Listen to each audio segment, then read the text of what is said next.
नमस्कार, मैं हूं संजय शर्मा। आप देख रहे हैं 4 PM न्यूज़ नेटवर्क। मुझे लगता है कि 2024 के चुनाव से पहले, ठीक पहले, अगर प्रधानमंत्री जी ने और भारतीय जनता पार्टी ने कोई सबसे बड़ी गलती करी, तो वो गलती थी केजरीवाल को जेल भेजना। केवल दिल्ली की जनता नहीं, उत्तर प्रदेश, बिहार, महाराष्ट्र, राजस्थान, हर जगह से एक लाइन सुनाई पड़ रही है कि अब ये ज़्यादा कर रहे हैं, ज़्यादा अति कर रहे हैं, ज़्यादा परेशान कर रहे हैं। सहानुभूति बैठे-बिठाए केजरीवाल के पक्ष में सिर्फ दिल्ली में पैदा नहीं हुई है, वो देश के अलग-अलग कोने में पैदा हुई है। लोग कह रहे हैं ये कौन-सा चुनाव है? आप किसी चुने हुए मुख्यमंत्री को बिना किसी रुपए की बरामदगी के जेल भेज दे रहे हो, संजय सिंह को जेल भेज दे रहे हो, मनीष सिसोदिया को जेल भेज दे रहे हो, कांग्रेस के सारे खाते सीज कर दे रहे हो। इतने पुराने सालों पुराने केस में अब इनकम टैक्स नोटिस दे रहा है, ईडी लगातार छापे मार रहा है। इसका मतलब कि चुनाव से पहले ही हाथ पीछे बांध दिए गए और कहा अब मैच खेलो, अब बॉलिंग करो। भारतीय जनता पार्टी ने सोचा नहीं था कि सहानुभूति की लहर यहां तक आ जाएगी। संजय सिंह की जमानत हो गई, तो संजय सिंह एक ऐसे शेर हैं जिसको रोका नहीं जा सकता। पार्लियामेंट के अंदर वो पहले और इकलौते मेंबर ऑफ पार्लियामेंट थे जिसने प्रधानमंत्री के मुंह पर नारेबाजी करी और बहुत बहुत कुछ कहा जिसको शब्दों में भी नहीं बताया जा सकता था। पहली बार ऐसा हुआ कि प्रधानमंत्री का अपमान हुआ, सदन में उनके मुंह पर हुआ। और क्या संजय सिंह उन लोगों में से है जो 6 महीने की जेल से डर जाएंगे? जितना मैं संजय सिंह को जानता हूं, संजय सिंह ऐसे नहीं, पलट कर जवाब देंगे और बहुत तीखा जवाब देंगे, और जाहिर है ये भाजपा को बहुत परेशानी में ला देगा। केजरीवाल का मसला शांत नहीं हुआ कि राजस्थान में भी बगावत के सुर उठ रहे हैं। वसुंधरा राजे की टीम क्या गुल खिला रही है, ये सोच सोच के साहब परेशान है। पश्चिमी उत्तर प्रदेश के क्षत्रिय बेकाबू हुए जा रहे हैं, ठाकुर नाराज है पार्टी से। देश में जो माहौल बन रहा है, सुप्रीम कोर्ट ने वीवीपैट को लेकर जो नोटिस दिया, वो एक के बाद एक घटनाएं ऐसी हो रही हैं जो बीजेपी के खराब गधे की तरफ इशारा कर रहे हैं। आज इन सारी बातों की चर्चा करेंगे प्रोफेसर अभय दुबे के साथ, जाने माने पत्रकार जिनको आप देश के बड़े बड़े टीवी चैनलों में देखते हैं। शानदार किताब लिखी है, बहुत अच्छी टिप्पणी करते हैं। चलते हैं सीधे अभय दुबे जी के पास। आपसे रिक्वेस्ट है, चैनल को ज्वाइन कीजिएगा, सब्सक्राइब करिएगा। चलते हैं अभय दुबे जी के पास। 4 PM न्यूज नेटवर्क में स्वागत है अभय जी आपका। कमाल हो गया, मतलब आज जो संजय सिंह की जमानत पे जो ईडी ने कहा कि साहब हमें कोई विरोधी नहीं है, मतलब जमानत का विरोधी नहीं किया संजय सिंह, आराम से जमानत मिल गई। लेकिन बड़ा सवाल ये कि सांसद हैं वो, सांसद ना भी होते, एक आम आदमी भी होता, तो आपको 6 महीने तक बिना सबूत के आप किसी को भी जेल में रख देंगे? उसके मौलिक अधिकार कुछ नहीं है? और क्या देश की सबसे बड़ी एजेंसी ईडी, क्या उसकी छीछा लेदर होने को कोई कसर कम बाकी है? क्या चाहती है सरकार की लोग सड़कों पे ईडी के नाम का विरोध शुरू कर दें, जो बंगाल में वो करने लगे?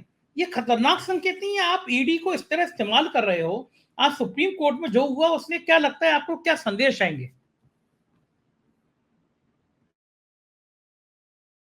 चाहता हूँ। और वो सवाल ये है कि संजय सिंह को गिरफ्तार क्यों किया गया और क्यों छोड़ा गया संजय सिंह को। मेरा मानना है कि जब गिरफ्तार किया गया तब भी संजय सिंह के खिलाफ इनके पास कोई सबूत नहीं था, और जब छोड़ा गया तब भी संजय सिंह के खिलाफ इनके पास कोई सबूत नहीं था। इतने दिनों तक संजय सिंह को जेल में क्यों रखा गया? पहले ईडी की हिरासत में रखा गया, फिर जुडिशियल कस्टडी में इतने दिनों से क्यों रखा गया? आखिरकार वो कौन सी शक्ति है जो कि इन्फोर्समेंट डायरेक्टरेट को मजबूर कर रही है कि वो संजय सिंह को पकड़ें और उनको जेल में डाल दें? यहां तक कि संजय सिंह का दोबारा जो राज्यसभा में चुनाव हुआ वो तब हुआ जब वो जेल में थे। उन्होंने जेल से आके नामांकन भरा, उन्होंने जेल से आके शपथ ली अपनी राज्यसभा की। आप सोचिए, ये सारी की सारी घटनाएं हुई और आज पता चला कि ईडी ने संजय सिंह की जमानत को का विरोध नहीं किया कोर्ट में और उनको छोड़ दिया गया। देखिए, कानूनी मुद्दा कोई भी हो, इसका हम उसके लिए कानून का बहुत बड़ा जानकार होने की जरूरत नहीं है। इसका सीधे सीधा मतलब है, ईडी के पास ऐसा कोई भी तथ्य, ऐसा कोई भी सबूत नहीं था जिससे वो अदालत को समझा सकती कि भाई इनको आप जमानत नहीं दीजिए। सुप्रीम कोर्ट के एक बहुत बड़े वकील हैं मनन साहब, टीवी चैनलों पर आते हैं। अभी पिछले दिनों मैं उनको सुन रहा था, मैं खुद भी था उस कार्यक्रम के अंदर। तो उन्होंने साफ तौर पे कहा कि जितने भी केस लगाए गए हैं दिल्ली के तथाकथित शराब घोटाले में, उसमें संजय सिंह का केस सबसे कमजोर है।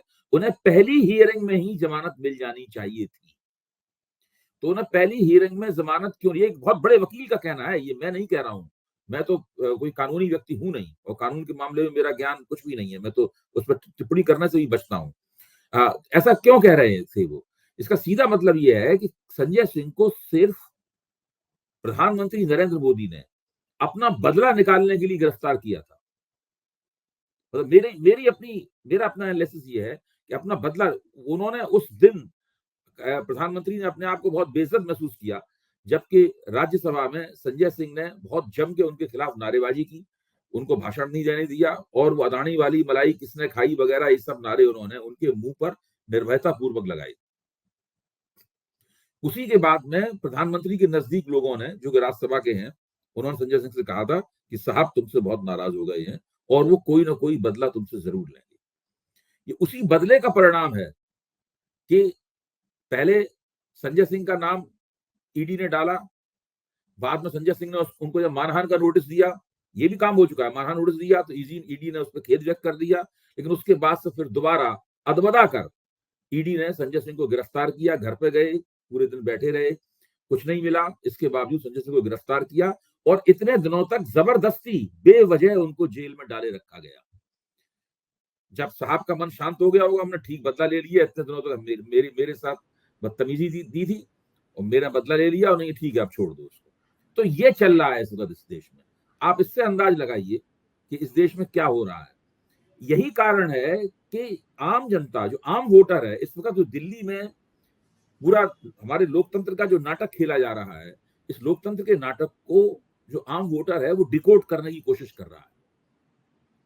देखिए, अरविंद केजरीवाल की ऐसी गिरफ्तारी हुई, उसके बाद में अंतर्राष्ट्रीय शक्तियों का ध्यान इस तरफ गया, जर्मनी की तरफ से टिप्पणी आई, संयुक्त राज्य अमेरिका की तरफ से टिप्पणी आई और संयुक्त राष्ट्र की तरफ से टिप्पणी आई। भारतीय विदेश मंत्रालय सक्रिय हुआ, उसके बाद में हमारे जो उपराष्ट्रपति हैं, जो भाजपा के एक नेता की तरह ही पूरा आचरण करते हैं, वो इसके ऊपर सक्रिय हो गए और कुल मिलाकर अब गेम पूरी तरीके से वोटर्स के पाले में है, मतदाताओं के पाले में है कि वो समझें और ये देखें कि दरअसल भारत सरकार ईडी को और इनकम टैक्स को, अब देखिए इनकम टैक्स वाला मामला, कांग्रेस को जो नोटिस दिया गया था, उसके बाद अब इनकम टैक्स ने कहा है कि भाई हम चुनाव तक कोई भी दबाव मूलक या कोई भी कार्रवाई कांग्रेस के खिलाफ नहीं करेंगे। तो आपने नोटिस क्यों दिया ये? अगर कार्रवाई नहीं होती और आम आदमी पार्टी की रैली थी, उसमें वो 5 मांगे नहीं रखी जाती और लेवल प्लेइंग फील्ड की मांग नहीं की जाती, और लेवल प्लेइंग फील्ड की मांग की गई, चुनाव आयोग बेचैन हो गया। फिर चुनाव आयोग ने अपनी एक मीटिंग की जिसकी कोई रिपोर्ट नहीं आई, केवल सूत्रों से खबर आई। चुनाव आयोग में 2-3 लगातार मीटिंगें हुई गई। अब हमारे ऊपर इल्जाम आ रहा है कि हम लेवल प्लेइंग फील्ड विपक्षी दलों को नहीं दे पा रहे हैं, इससे हमारी बदनामी होगी। जब ये सब हो गया, उसके बाद फिर इनकम टैक्स ने कहा कि भाई हम कोई कार्रवाई नहीं करेंगे इस पर। तो आप देखिए ना, जैसे ही एकता होती है, एकतापूर्ण राजनीतिक कार्रवाई होती है, वैसे ही ये तमाम एजेंसियां जो हैं वो बचाव में चली जाती हैं।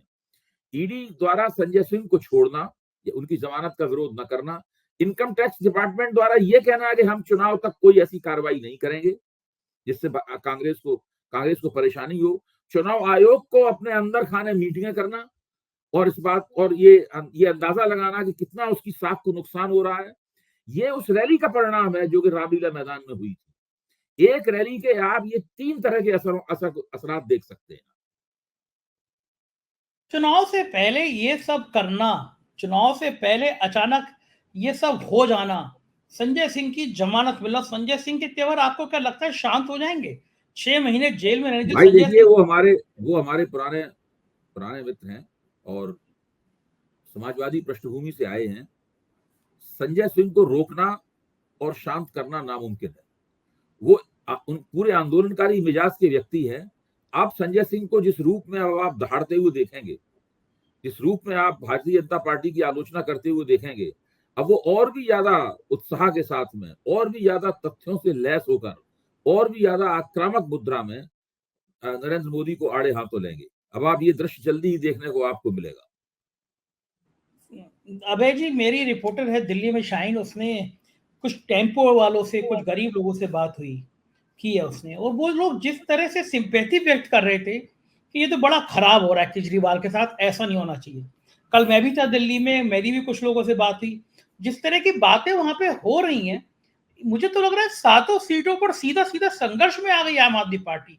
जो एक तरफा सीट लग रही थी बीजेपी की 7 सीटों में, मुझे लग रहा है दिल्ली में कहीं अजूबा ना हो जाए, उल्टा ना हो जाए। आपको देखिए, क्या लग रहा एक तरफा चुनाव अतीत की बात हो चुकी है। पंजाब में तो भारतीय जनता पार्टी की कोई हैसियत है नहीं आम आदमी पार्टी को चुनौती देने की, कांग्रेस को चुनौती देने की भी उनकी हैसियत नहीं है। दिल्ली में ये जो गठजोड़ है, इस गठजोड़ से भाजपा चौंकी थी और भाजपा के चौंकने और विचलित होने का ही परिणाम था कि उन्होंने मनोज तिवारी की सीट को छोड़कर बाकी सभी टिकट बदल दिए। अब आप सोचिए, अगर हंसराज हंस इतना खराब होते तो उनको पंजाब से टिकट क्यों दिया जाता? भाई, है? सही भारतीय बात। जनता पार्टी ने हंसराज हंस को दिल्ली से उनका टिकट काटा और पंजाब से टिकट दे दिया। आप इससे अंदाज लगाइए कि भाजपा ठीक। की टिकट देने की रणनीति कितनी बेतरतीब है। बिल्कुल सही बात है। यानी भाजपा की टिकट देने की रणनीति में कोई पैटर्न नहीं आप देख सकते। जबकि शुरू में गोदी मीडिया द्वारा इस तरह का प्रचार किया जा रहा था कि भारतीय जनता पार्टी ने इतने सर्वे कराए हैं, इतने बार 3-3 बार स्क्रीनिंग कराई है, ये किया है, वो किया है, एक एक सीट के ऊपर 4-4 चेहरों के ऊपर विचार किया। ये पूरी तरह से एक समा माना गया था कि भारतीय जनता पार्टी के पास न जाने कितने ऊंचे स्तर की और कितनी ज्यादा रणनीतिक कुशलता है और उसका इस्तेमाल करके वो टिकट बांट रही है। लेकिन जब टिकट बंटने शुरू हुए तब पता चला कि इस पार्टी के पास दरअसल ऐसा कोई स्ट्रेटेजिक एक्यूमेंट नहीं है जिसके लिए उसकी काफी तारीफ की जाती है। मैं भी उसके लिए इसकी तारीफ करता रहा हूं, लेकिन अभी जिस तरीके से टिकट बांटे गए हैं उसमें तो वो कुशलता बिल्कुल नहीं दिखाई पड़ती। अब दिल्ली के अंदर वो पुरानी बात हो गई। 2019 के आंकड़ों के आधार पर जो कहा जाता था कि भारतीय जनता पार्टी के लिए चुनाव एक तरफा है, अब चुनाव एक तरफा नहीं है, लड़ाई जमकर होगी। और बिल्कुल स्पष्ट रूप से सर्वेक्षण भी यही कहते हैं, मैं भी यही कहता हूं, आप भी यही कहते हैं और आम जनता भी यही बोल रही है कि आम आदमी पार्टी और कांग्रेस का गठजोड़ पूरी तरीके से लड़ाई में आ गया है। तो भारतीय जनता पार्टी एक एक इंच के लिए संघर्ष यहां करना पड़ेगा। ये अच्छा, आप मुझे ईमानदारी से बताइए, अगर ये केजरीवाल की गिरफ्तारी नहीं होती, बाकी नेताओं की गिरफ्तारी नहीं होती, तो क्या ये सीन रहता या तब बीजेपी आगे रहती? मेरा मानना यह है कि अगर केजरीवाल की गिरफ्तारी नहीं होती और एक सामान्य तरीके से चुनाव लड़ने की भारतीय जनता पार्टी कोशिश करती, तो ये जो हमदर्दी की लहर आई है, ये लहर नहीं होती। आम आदमी पार्टी को उसका वोटर जरूर फिर भी वोट देता, अल्पसंख्यक वोट फिर भी इस गठजोड़ के पक्ष में ध्रुवीकृत होता, कांग्रेस का जो ट्रेडिशनल वोटर है वो भी निकल के आता है, उनको वोट देता, लड़ाई होती। लेकिन ये इसका जो हमदर्दी वाला पहलू पैदा हो गया है, जिसको क्वांटिफाई नहीं कर सकते, इसकी मात्रा का आप पता नहीं लगा सकते, उसकी वजह से कितना वोटर जो है इधर जाएगा। मैं तो ये मानता हूं कि वो वोटर लोकसभा के चुनाव में जो बीजेपी को मिलता था, जो मध्यवर्गीय और उच्च मध्यवर्गीय वोटर है, जो लोकसभा चुनाव में बीजेपी को मिलता था, वैसे आम आदमी पार्टी की तरफ भी जाता था विधानसभा चुनाव में, उस वोटर में से भी 8-10% वोटर छिटक कर गठजोड़ के पक्ष में आ सकता है। तो क्या ये जो साहब हैं, हमारे प्रधानमंत्री जी हैं, जो भारतीय जनता पार्टी है, इतनी बड़ी सोशल मीडिया टीम है, क्या ये आकलन नहीं कर पाई कि अगर केजरीवाल को गिरफ्तार करोगे तो केजरीवाल राजनीति करने में, मैं कहूँगा नाटक करने में इनसे 4 कदम आगे हैं। उन्हें हर चीज पे मानना देखिए, आता है। नरेंद्र मोदी में बहुत सी खूबियां हैं। अगर खूबियां नहीं होती तो वो 10 साल तक प्रधानमंत्री नहीं रह सकते थे। वो गुजरात स्तर के नेता थे, लेकिन अब वो राष्ट्रीय स्तर के नेता हैं। भारतीय जनता पार्टी के इतिहास में कभी भी कोई क्षेत्रीय नेता आला कमान में आकर, आला कमान के जो बड़े बड़े खिलाड़ी होते थे, उन खिलाड़ियों को चुनौती देकर और उनको पीछे धकेल कर नेता नहीं बन पाया है। ये भारतीय जनता पार्टी के इतिहास में पहली बार हुआ है कि गुजरात का एक नेता आया और उसने यहाँ के केंद्रीय राजनीति करने वाले लोकसभा और राज्यसभा के जो दावेदार थे, उन दावेदारों को धकेल के कोने में कर दिया। केवल एक ही व्यक्ति था जो उस नेता के साथ खड़ा हुआ था, वो थे अरुण जेटली। अरुण जेटली ने ही नरेंद्र मोदी और अमित शाह की उस पूरे दौरान मदद की थी। वो उन दोनों के पुराने संबंध थे और उस वक्त जब अमित शाह तड़ीपार हुआ करते थे, उस वक्त अरुण जेटली ने ही उन्हें दिल्ली में पैर टिकाने के लिए शरण दी थी। इसलिए हमेशा हर स्थिति में अरुण जेटली अमृतसर से चुनाव हार गए, उसके बावजूद भी उनको वित्त मंत्री बनाया गया। उसके बाद तबीयत उनकी खराब हुई, फिर वो लौट के आए, फिर उनको वित्त मंत्री रखा गया। तो वो नरेंद्र मोदी उनके प्रति कृतज्ञता भी महसूस करते थे। तो उन अरुण जेटली को छोड़कर कोई भी केंद्रीय स्तर का नेता नरेंद्र मोदी के साथ नहीं था। जिन सुषमा स्वराज को नरेंद्र मोदी ने विदेश मंत्री बनाया, उन सुषमा स्वराज ने भाजपा आला कमान की मीटिंग में चिल्लाकर कहा था कि इस आदमी को प्रधानमंत्री पद का उम्मीदवार मत बनाओ, लिखो लिखो कि गलती हो रही है, मैं दस्तखत करूंगी उसके नीचे। उन्होंने दस्तखत किया था ये लिखवा कर, बहुत मशहूर है। आप भाजपा किसी अंदरूनी सुषमा स्वराज ने कहा था लिखो कि ये गलत बात है, ये ठीक नहीं है, ये नुकसानदेह होगा, साहब लोग पछताएंगे, मैं दस्तखत करूंगी इसके नीचे। मतलब इतना विरोध किया था सुषमा स्वराज ने। सब लोगों ने बात नरेंद्र मोदी का विरोध किया था, जो केंद्रीय आला कमान के लोग हैं, लेकिन नरेंद्र मोदी ने फिर भी इन लोगों के ऊपर जीत हासिल की।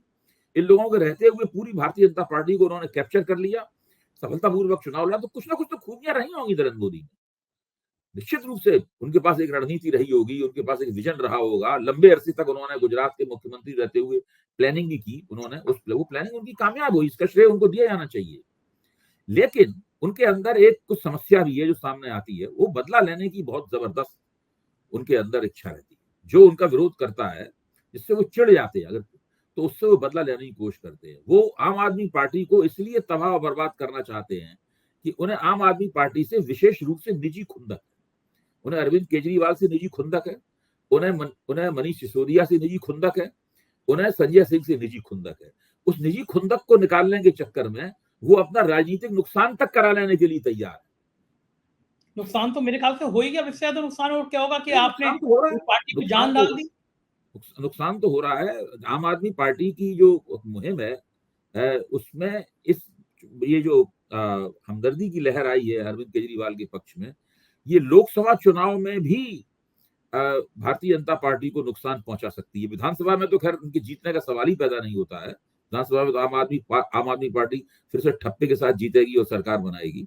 पता नहीं भाजपा की कितनी सीटें रह जाएंगी उसके अंदर, अभी 7 सीटें हैं, पहले 3 से 7 हुई थी, अब 7 में कितनी कम होंगी नहीं कह सकते। लेकिन लोकसभा चुनाव में भी अब टक्कर जोरदार होगी। एक बार बताइए मुझे अभय जी, ये जो सहानुभूति है, जो सिंपैथी है, जो उनके प्रति प्यार है, ये क्या केवल दिल्ली तक सीमित है? ये उत्तर प्रदेश में नहीं है, बिहार में नहीं है, महाराष्ट्र में देखिए, नहीं है? इसका प्रभाव सारे देश में पड़ रहा है। मेरा कहना है प्रभाव सारे देश में पड़ रहा है, लेकिन मंच इसका दिल्ली में है। दिल्ली का वोटर जो है वो इस पूरे मसले से सीधे सीधे जुड़ा हुआ है, क्योंकि अरविंद केजरीवाल का जो के प्रभाव क्षेत्र का जो मर्म है, वो मर्म तो दिल्ली में है ना।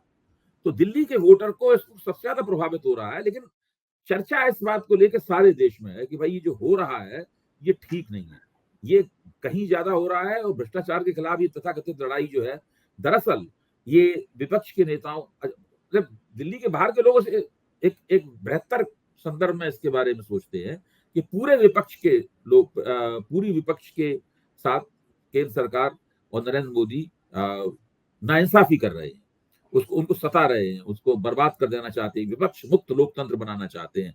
इस प्रकार की भावना है। लेकिन दिल्ली की भावना अलग तरह की है, क्योंकि केजरीवाल सीधे सीधे दिल्ली की जनता, अपने आप को दिल्ली की जनता का बेटा कहते हैं केजरीवाल। ये गणित चुनाव से पहले अगर कभी उल्टा पड़ता है तो इसके कितने नुकसान होते हैं? लोकसभा चुनाव में इसके कितने नुकसान होंगे बीजेपी को, और कैसे रिपेयर भाई करेगी? देखिए, मैं तो कहता हूं कि दिल्ली में अगर भारतीय जनता पार्टी 2 या 3 सीट भी अगर हार गई तो उसकी बहुत साख पे बट्टा लगेगा। दिल्ली का महत्व बहुत है।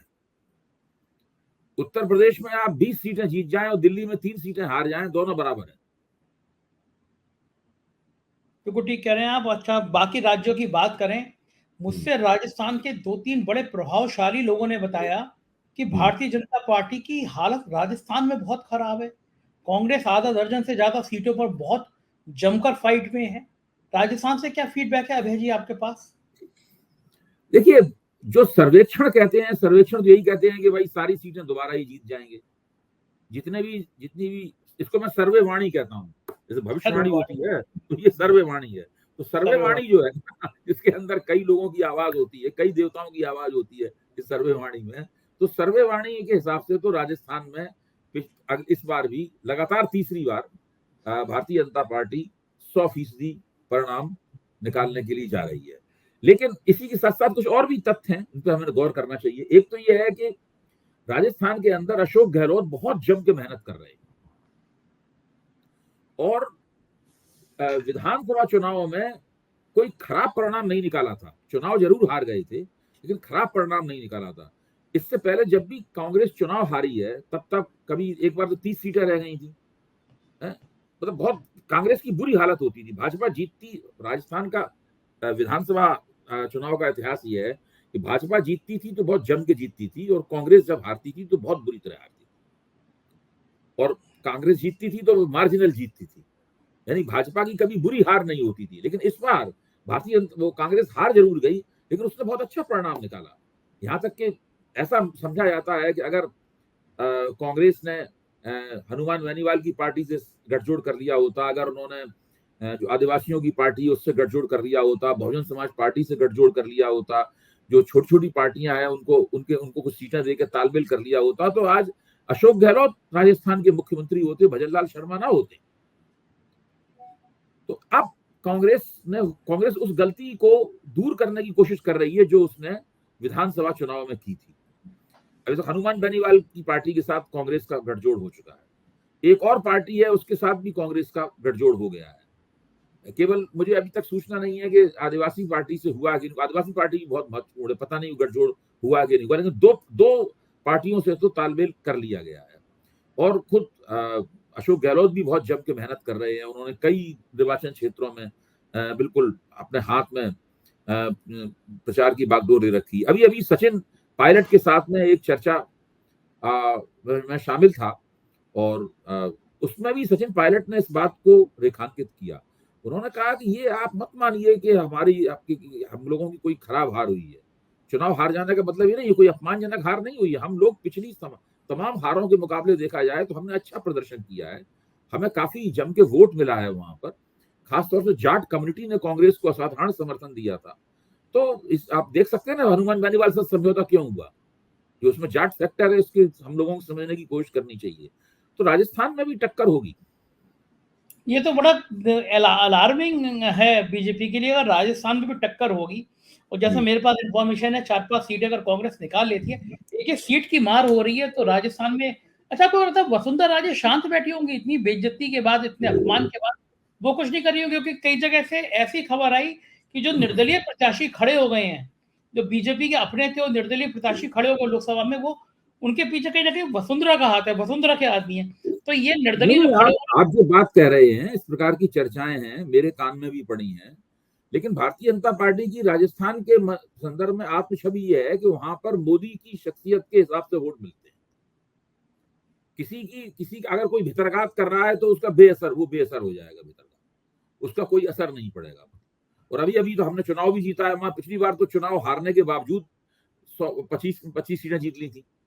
पिछली बार तो भाजपा चुनाव हार गई थी, फिर भी 2019 में सारी सीटें जीत ली थी। तो इस बार भाजपा का मानना है इस बार तुम चुनाव जीते हैं, हमारी सरकार है, हमारे हारने का कोई सवाल ही नहीं होता। तो अब देखने की बात यह है कि क्या नरेंद्र मोदी के चेहरे पर ही वोट पड़ेगा, या स्थानीय परिस्थितियां भी वोटिंग पैटर्न को कुछ प्रभावित करेंगी। लेकिन समस्या ये है कि जो विधानसभा के चुनाव में जो गारंटियां दी गई थी, सिलेंडर 1 रुपए हो जाएगा, वो सब तो पूरी नहीं हो रही हैं। दूसरा, ओल्ड पेंशन का मुद्दा लोगों के सामने आ रहा है, ये सभी चीजें भी यही तो मैं कह रहा हूँ कि जो स्थानीय परिस्थितियों की वजह से भाजपा सरकार के खिलाफ नाराजगी है, क्या वो नाराजगी बोलेगी वोटिंग में, या नरेंद्र मोदी की शख्सियत, उनका जो तथाकथित चमत्कारी व्यक्तित्व है या लोकप्रियता है, जिसने 2019 में काम किया था, वो करेगा। 2019 में पुलवामा वाला मसला था, इस बार पुलवामा वाला मसला नहीं है। इस बार भ्रष्टाचार, नरेंद्र मोदी भ्रष्टाचार को मुद्दा बना रहे हैं। तो इस बार नरेंद्र मोदी ने साफ कर दिया है मेरठ की सभा में, और एक दिन में 3-4-5 बार बोले हैं कि हम भ्रष्टाचार को ही मुद्दा बनाएंगे। आज भी कहीं बोले हैं वो कि अगली बार हम भ्रष्टाचार को और ज्यादा, अगली बार चुन के आएंगे तो और भी ज्यादा जोर से भ्रष्टाचार का सवाल उठाएंगे। जैसे भ्रष्टाचार का सवाल उठाते हैं लोग, अजीत पवार का मुद्दा उठा देते हैं, असम के मुख्यमंत्री उठा देते हैं, तो कहते हैं सारे भ्रष्टाचारी तो आप ही की वॉशिंग मशीन में आ गए थे गिर पड़कर, तो मुद्दा तो उल्टा पड़ जाता है।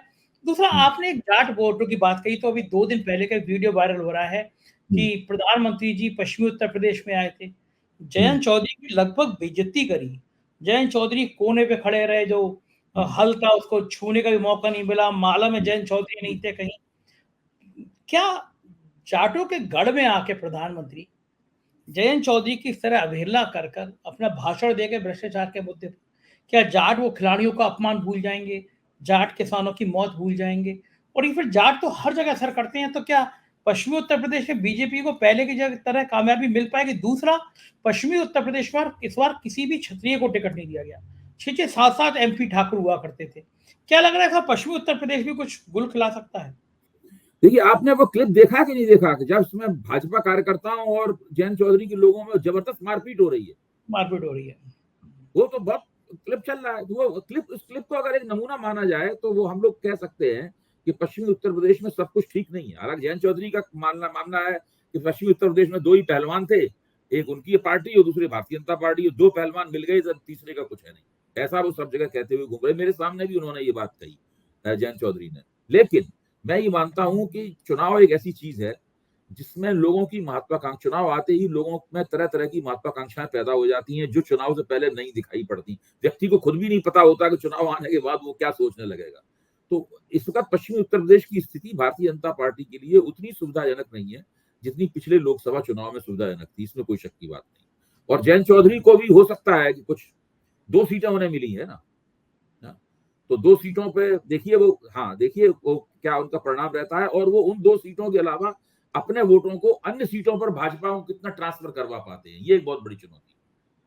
अभी लेकिन पश्चिमी उत्तर प्रदेश में संजीव बालियान मंत्री हैं मोदी जी के यहाँ, उनकी गाड़ियों के सब शीशे वीशे तोड़ दिए। अतुल गर्ग गाजियाबाद के प्रत्याशी, उनसे मारपीट हो गई। तो भाजपा के प्रत्याशियों के संग ऐसा स्वागत कर रही है जनता अभी से, और पश्चिमी उत्तर प्रदेश में कर रही है, तो बालियान साहब देखिए, की तो गाजियाबाद का जो राजपूत मतदाता है वो बहुत नाराज है। गाजियाबाद में कितने कितने चुनावों से लगातार एक राजपूत ही एमपी होता आ रहा है। या राजनाथ सिंह भी एमपी रहे, 2 बार से जनरल वीके सिंह एमपी थे। वीके सिंह का टिकट क्यों काट दिया भाई, तर्क क्या है आपके पास? वीके सिंह का एक मंत्री के तौर पे उनका प्रदर्शन बुरा नहीं था, अच्छा प्रदर्शन था, मैं मानता हूं। जितने आदेश नरेंद्र मोदी ने दिए, इतनी जिम्मेदारियां दी, सारी जिम्मेदारियों को उन्होंने ठीक से निभाया। लेकिन उनका टिकट काट के बड़ा अपमानित किया गया है जनरल वीके सिंह को, इसलिए चुपचाप वो घर बैठे हुए हैं, वो बोल नहीं रहे हैं बिल्कुल। तो देखिए क्या स्थिति बनती है। आपने बिल्कुल ठीक जगह अपनी उंगली रखी है। पश्चिमी उत्तर प्रदेश भारतीय जनता पार्टी को थोड़ा आश्चर्य में डाल सकता है। बिल्कुल ठीक कह रहे हैं, और यह हालात जो हैं वो भाजपा के लिए शुभ संकेत तो नहीं है। बहुत जी बहुत शुक्रिया अभय जी, आपने इतनी बातचीत करी, विस्तार से राजीव समझाया, थैंक यू। जी। तो ये थे अभय दुबे जी, पूरा हाल देश का क्या है ये जाना। आप भी महसूस करेंगे कि चुनाव 2024 का इतना आसान नहीं है जितना भाजपा समझने की कोशिश कर रही है। आपकी राय क्या है बताइएगा जरूर, मुझे आपकी राय का इंतजार रहेगा। शुक्रिया, थैंक यू।